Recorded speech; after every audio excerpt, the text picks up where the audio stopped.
আচ্ছা দেখো অঙ্ক কিনেছে তিনটি সংখ্যার যোগফল 89,243।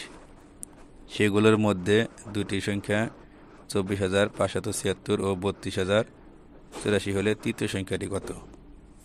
তাহলে অঙ্কটা আগে ভালো করে বুঝতে হবে। এই যে 89,243 আছে, এখানে কয়টি সংখ্যা যোগফল আছে? তিনটি সংখ্যা যোগফল আছে। সেই সংখ্যাগুলোর মধ্যে দুটি সংখ্যা দেওয়া আছে। প্রথম সংখ্যা কত? 24,576।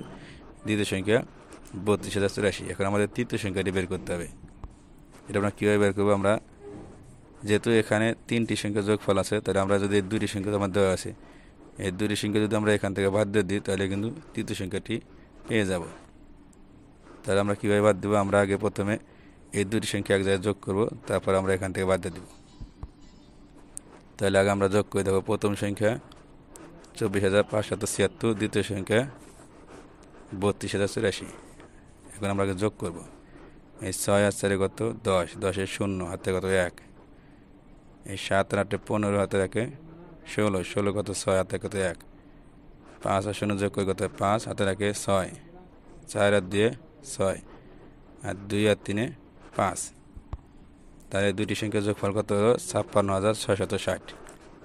এখন আমরা তৃতীয় সংখ্যাটি বের করব। কীভাবে? দেখো, আমরা প্রথমে লিখব তিনটি সংখ্যার যোগফল। যেহেতু এখানে তিনটি সংখ্যার যোগফল আছে, আমরা তিনটি সংখ্যার যোগফল আগে লিখব 89,243।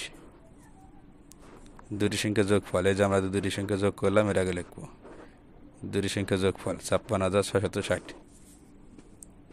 এখন আমরা বাদ দেব। এই 3 থেকে 0 বাদ দিলে কত হয়? 3। 4 থেকে 6 বাদ দেওয়া যায় না, 4 ভাগে 1 দিলে কত হবে? 14। 14 থেকে 6 বাদ দিলে কত হবে? 8। এই 1 কী করবে? 6 যোগ কত হবে? 7।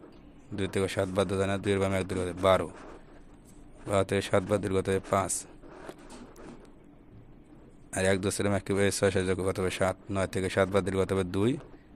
8 থেকে 5 বাদ দিলে কত হবে? 3।